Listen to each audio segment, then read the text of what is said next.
চণ্ডীদাস নানুর ১৩৪১ সনের অগ্রহায়ণ মাসে কবিগুরু রবীন্দ্রনাথের কাছে নানুরের প্রতিনিধিরা চণ্ডীদাস বিতর্কের মীমাংসার জন্য একবার গিয়েছিলেন।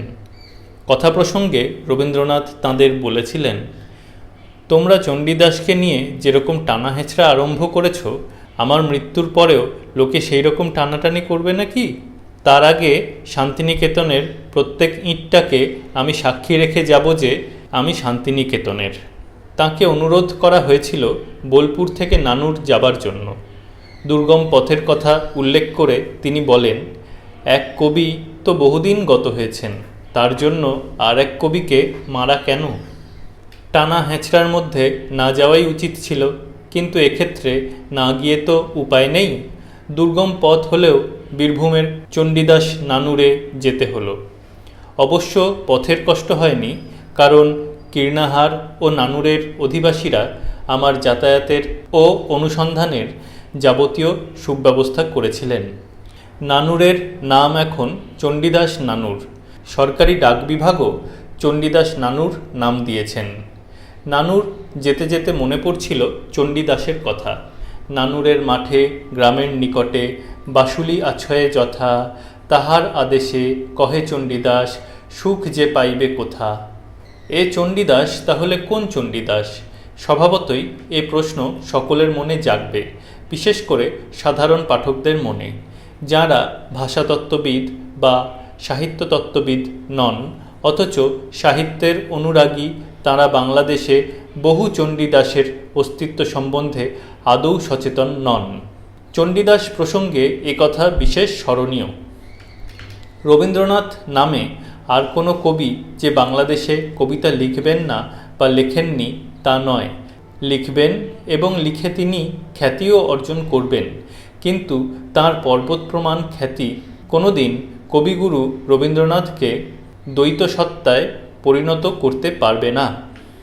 বাঙালির মনে একজন রবীন্দ্রনাথই সগৌরবে সমাসীন থাকবেন, তেমনি বাঙালির মনে একজন চণ্ডীদাসই সুপ্রতিষ্ঠিত হয়ে আছেন।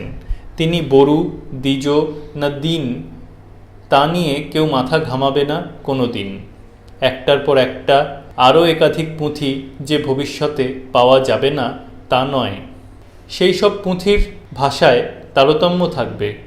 ভণিতায় বরু, দ্বিজ, দিন ছাড়াও আরও অনেক নতুন কথাও হয়তো থাকবে, এবং কবি চণ্ডীদাস ক্রমেই হয়তো দুজন তিনজন থেকে দ্বাদশ চণ্ডীদাসে পরিণত হবেন। খণ্ডিত সতীদেহের ৫১-৫২ পীঠস্থানের মতন বিবিধ তত্ত্ববিদদের তর্কচক্রে ছিন্ন বিচ্ছিন্ন হয়ে হয়তো ভবিষ্যতে বাংলাদেশে চণ্ডীদাসের ৫১-৫২ পীঠস্থান গজিয়ে উঠবে। এক এক জেলায় এক একজন পণ্ডিত প্রতিনিধি যুক্তির ঢাল তলোয়ার নিয়ে চণ্ডীদাস বিতর্কে অবতীর্ণ হবেন।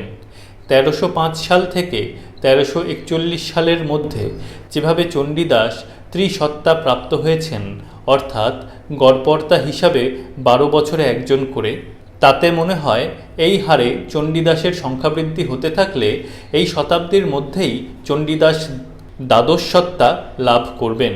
সুতরাং চণ্ডীদাসের সত্তা নিয়ে আমরা তর্ক করব না। চণ্ডীদাস প্রসঙ্গে পরলোকগত দীনেশচন্দ্র সেনের একটি কথা আমার মনে পড়ে। দীনেশবাবু বলেছিলেন, আমি ভাষা বিচার করিয়া কে খাঁটি চণ্ডীদাস, কে দীন চণ্ডীদাস, কে বরু চণ্ডীদাস, কে দ্বিজ চণ্ডীদাস, কে বাসুলি সেবক চণ্ডীদাস, কে তরুণী রমণ চণ্ডীদাস, এই চণ্ডীদাস বুহের সমস্যা ভেদ করিতে যাইব না। আমার নিকট চণ্ডীদাস এক ভিন্ন দ্বিতীয় নাই। ব্র্যাকেটে বঙ্গভাষা ও সাহিত্য ১৯৩ পৃষ্ঠা ব্র্যাকেট ক্লোজড। ব্যক্তিগতভাবে আমার কাছেও তাই চণ্ডীদাস এক ভিন্ন দ্বিতীয় নেই।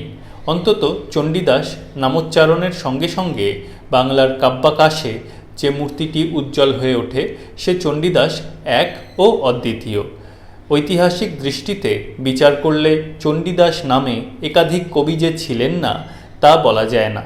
হয়তো ৩ বা ততোধিক চণ্ডীদাস নামে কবি ছিলেন।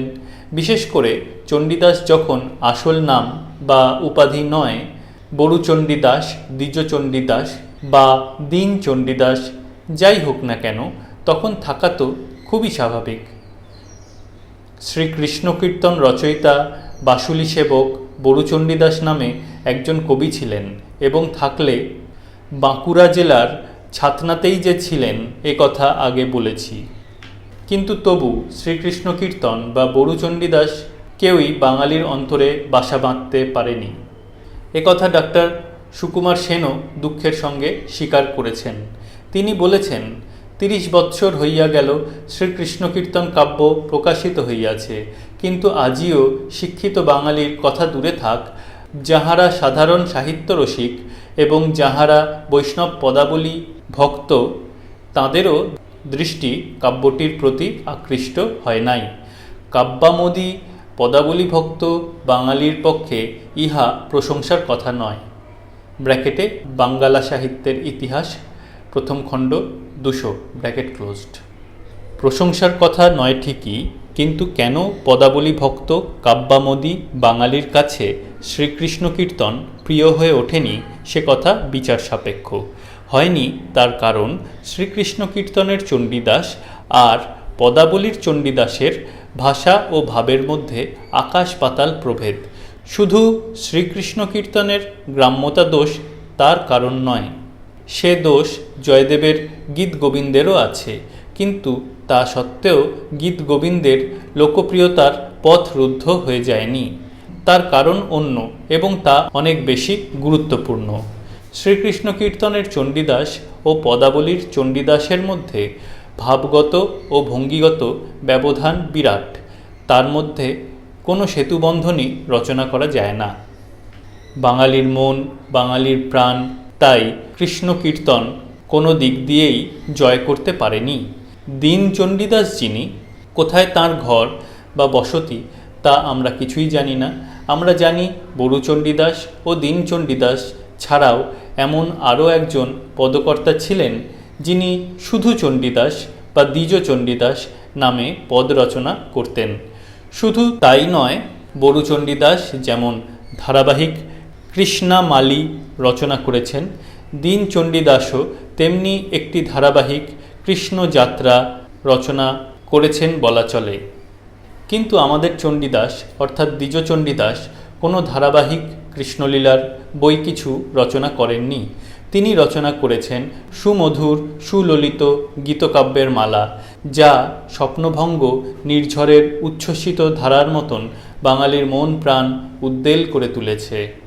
বাংলার গীতিকাব্যের লীলায়িত ধারার যিনি অন্যতম প্রবর্তক, বাংলার অমর পদাবলীর স্রষ্টা, সেই চণ্ডীদাস দ্বিজ চণ্ডীদাসের কথা আমরা বলছি। এই চণ্ডীদাস বীরভূম জেলার নানুরেরই অধিবাসী ছিলেন বলে আমার মনে হয়। চণ্ডীদাস নানুর তাঁরই লীলাক্ষেত্র। কেন মনে হয় তাই বলছি। নজ্জমূলা জনশ্রুতি, অর্থাৎ জনশ্রুতি মূলহীন নয়, তা জেনেও জনশ্রুতির কথা এখানে উল্লেখ করব না। কীর্ণাহার, নানুর ও তার আশেপাশে চণ্ডীদাস সম্পর্কে কাহিনী ও কিংবদন্তির অন্ত নেই। চণ্ডীদাসের রজকিনী প্রেম কাহিনী, চণ্ডীদাসের সাধন ভজন কাহিনী, চণ্ডীদাসের মৃত্যু কাহিনী ইত্যাদি অনেক কাহিনী প্রচলিত আছে নানুরে ও কীর্ণাহারে। কাহিনীগুলি অন্যান্য স্থানের চণ্ডীদাস কাহিনীর তুলনায় অনেক বেশি জীবন্ত মনে হয় নানুরে। মানুষের মন কল্পনার রঙে রাঙিয়ে দেবার জন্য আপনা থেকেই যেন কাহিনীগুলির বিকাশ হয়েছে নানুরের মাটিতে। কাহিনী সম্বন্ধে এর বেশি আর কিছু বলবো না। অন্যান্য নিদর্শন সম্বন্ধে বলবো। নিদর্শনগুলিকে প্রধানত 3টি শ্রেণীতে ভাগ করা যায়। 1. প্রত্নতাত্ত্বিক ও ঐতিহাসিক নিদর্শন, 2. ধর্মসাধনার ধারা এবং 3. সাহিত্যের ধারা। এই 3 দিক থেকে নানুরের বিচার করেছি আমি, এবং বিচার করে মনে হয়েছে বাংলার যিনি সর্বজনপ্রিয় গীতিকবি ও পদকর্তা চণ্ডীদাস, তিনি দ্বিজই হন আর যাই হন, তিনি নানুরের চণ্ডীদাস। চণ্ডীদাস নানুরের যেখানে বাসুলি মন্দিরাদি আছে এবং যে স্থানটি কবি চণ্ডীদাসের ধর্মসাধনার স্মৃতি বিজড়িত। সেই স্থানটি দেখতে ঠিক একটি স্তূপের মতন। স্তূপটি খনন করা অনেক আগেই উচিত ছিল সরকারি প্রত্নতত্ত্ব বিভাগের, কিন্তু দুঃখের বিষয় বাংলাদেশের একাধিক ঐতিহাসিক স্থানের অনুসন্ধান ও খননাদি সম্বন্ধে আমাদের কেন্দ্রীয় প্রত্নতত্ত্ব বিভাগ বিশেষভাবে উদাসীন। মেদিনীপুরের তমলুক অঞ্চলই যারা আজ পর্যন্ত অনুসন্ধান করার প্রয়োজন বোধ করলেন না, তাঁরা যে নানুরের স্তূপ খুঁড়ে দেখবেন তা কল্পনা করার কোনো কারণ নেই। অবশেষে কলকাতা বিশ্ববিদ্যালয়ের তরফ থেকে নানুরের স্তূপটির এক দিক সামান্য খোঁড়া হয়েছিল এবং তার একটি রিপোর্ট ক্যালকাটা রিভিউ পত্রিকায় ব্র্যাকেটে excavations at Nanur by K G. Goswami, Calcutta review, March 1950 bracket closed, প্রকাশিত হয়েছিল। স্তূপটির বের হবে প্রায় 550 ফুট এবং উচ্চতা হবে প্রায় 17 ফুট। খুঁড়ে দেখা গেছে স্তূপটির নিচে 5টি স্বতন্ত্র আবাস স্তর ব্র্যাকেটে অকুপেশনাল লেভেলস ব্র্যাকেট ক্লোজড সমাধিস্থ হয়ে আছে এবং তার নিম্নতম স্তরটি গুপ্তযুগের। ইট মৃৎপাত্র ছাড়া গুপ্তযুগের আরও যে উল্লেখযোগ্য নিদর্শন নানুর গ্রাম থেকে পাওয়া গেছে তা হল স্বর্ণমুদ্রা। শুনলাম কিছুদিন আগে একটি ট্যাঙ্ক খুঁড়তে নানুরে একসঙ্গে এক জায়গা থেকে প্রায় 6-7টি স্বর্ণমুদ্রা পাওয়া যায়। তার মধ্যে কয়েকটি স্থানান্তরিত হয়ে যায় এবং একটি এখনও গ্রামে আছে। মুদ্রাটি আমি দেখেছি। একদিকে যোদ্ধার মূর্তি, অন্যদিকে পদ্মাসনা কোনো দেবী মূর্তি, গুপ্তযুগের মুদ্রা। ঠিক এই রকম একটি স্বর্ণমুদ্রা মেদিনীপুরের তিলদা গ্রাম থেকে সম্প্রতি পাওয়া গেছে। স্তূপের নিম্নতম স্তর ইট, মৃৎপাত্র ও স্বর্ণমুদ্রার এইসব নিদর্শন থেকে পরিষ্কার বোঝা যায় যে নানুর অঞ্চলে 1500 বছর আগেও এক সমৃদ্ধিশালী সভ্যতার বিকাশ হয়েছিল। গুপ্ত বংশের কোনো শাখা বংশ অথবা সামন্ত এই অঞ্চলে বাস করতেন। এই সব নিদর্শন সম্বন্ধে আরও অনুসন্ধান করলে হয়তো গুপ্ত রাজবংশের উৎপত্তি ও বিস্তার সম্বন্ধে অনেক কুয়াশাচ্ছন্ন ধারণা পরিষ্কার হতে পারে। গুপ্তরা যে ভাগবতধর্মী ছিলেন তা বিষ্ণু ব্র্যাকেটে বৈদিক ব্রাহ্মণ, নারায়ণ ব্র্যাকেটে পাঞ্চরাত্র, কৃষ্ণ বাসুদেব ও গোপালের সংমিশ্রণে গড়ে উঠেছিল এবং পরে এই বৈষ্ণব ধর্মেরই বিকাশ ও প্রতিষ্ঠা হয়েছিল পাল যুগে। শশাঙ্ক ছিলেন শৈবধর্মী এবং বৌদ্ধ বিদ্বেষ সম্বন্ধে তাঁর বিরুদ্ধে যত অপবাদই থাক, তিনি যে বৌদ্ধদের উচ্ছেদ করেননি তার যথেষ্ট প্রমাণ রয়েছে। শশাঙ্কের রাজধানী কর্ণসুবর্ণ বীরভূমের এই অঞ্চল থেকে খুব বেশি দূরে নয়। কামরূপের ভাস্কর বর্মন এই সময় এই অঞ্চলে এসে তান্ত্রিক ধর্মের প্রতিষ্ঠা না করুন প্রেরণা জুগিয়েছিলেন নিশ্চয়। গুপ্তযুগ ও তার আগে থেকেই বৌদ্ধদের প্রতিষ্ঠা হয়েছিল বাংলাদেশে। পাল যুগে মহাযান বৌদ্ধ ধর্মের প্রতিপত্তি বৃদ্ধি পায় এবং বজ্রযান, তন্ত্রযান ইত্যাদির বিকাশ হয়। পাল যুগের সামন্তরা কেউ কেউ যে বীরভূমে এইসব অঞ্চলে থাকতেন তার আভাস সন্ধ্যাকর নন্দীর রামচরিত কাব্য থেকে পাওয়া যায়। চণ্ডীদাসের ইতিহাস খুব বেশি হলে 500 বছরের বেশি নয় এবং হিন্দু ও মুসলমান যুগের সন্ধিক্ষণের ইতিহাস বলা চলে। তার আগেই রাজা লক্ষণ সেনের সভায় কবি জয়দেবের গীতগোবিন্দ গীতও হয়েছে।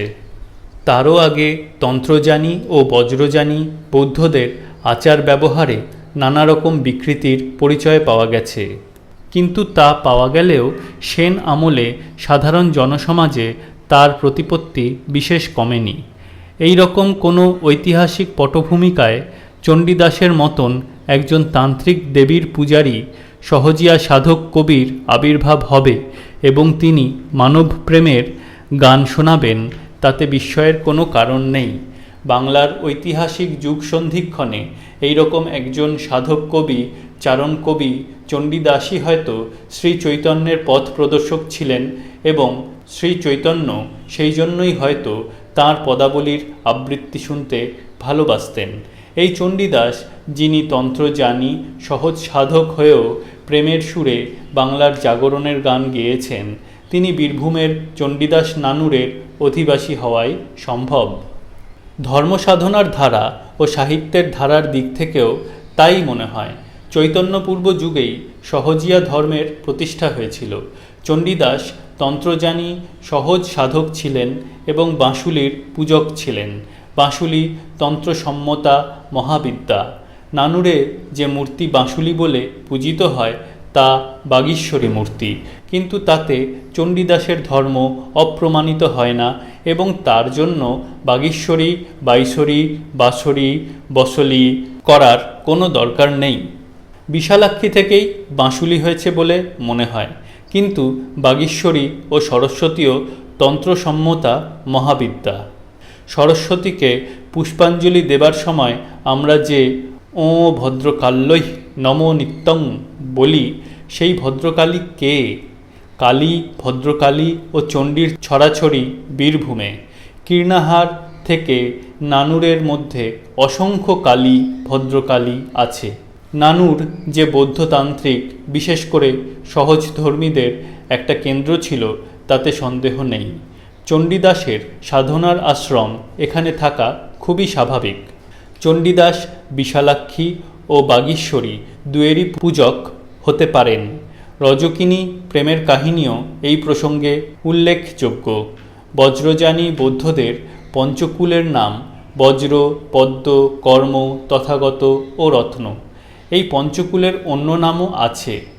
বজ্র সমান সমান ডম্বি, পদ্ম সমান সমান নটি, কর্ম সমান সমান রজকী, তথাগত সমান সমান ব্রাহ্মণী, রত্ন সমান সমান চণ্ডালী। চণ্ডীদাসের বহু প্রচলিত রজকিনী প্রেম কাহিনীর মধ্যে বজ্রযানীদের এই পঞ্চকুলের একটি কুল ও বিশেষ সাধনার ইঙ্গিত পাওয়া যায়। মনে হয় কবির জীবনের কোনো প্রেম কাহিনী পরে তার বিশেষ কুল সাধনার প্রতীকের সঙ্গে মিশে গিয়ে জনশ্রুতির বর্ণচ্ছটায় রঙিন হয়ে উঠেছে। সাহিত্যের ধারার দিক থেকেও মনে হয় যেন পদাবলীর চণ্ডীদাস বীরভূমের নানুরেই আত্মপ্রকাশ করতে পারেন। উত্তর পশ্চিম রাঢ় থেকে উত্তর পূর্ব রাঢ়ের দিকেই যেন গীতিকাব্যে ঝর্ণাধারার স্বাভাবিক গতি দেখা যায়।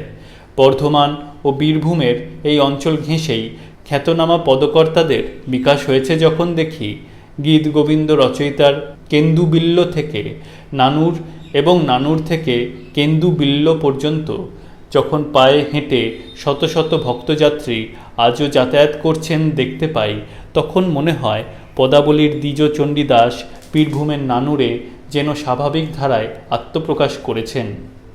জয়দেব কেঁদুলি থেকে উত্তরে বীরভূমে ও দক্ষিণে বর্ধমানে যেন বাংলার গীতিকাব্যের মন্দাকিনী ধারা বয়ে গেছে। আরও আশ্চর্য মনে হয় যখন দেখি উত্তরে চণ্ডীদাস নানুর ও দক্ষিণে জয়দেব কেঁদুলি থেকে দুই গীতিকাব্যের ধারা এসে মধ্যে বোলপুর শান্তিনিকেতনে রবীন্দ্র কাব্যের ধারায় নতুন রূপ নিয়ে মিলিত হয়েছে।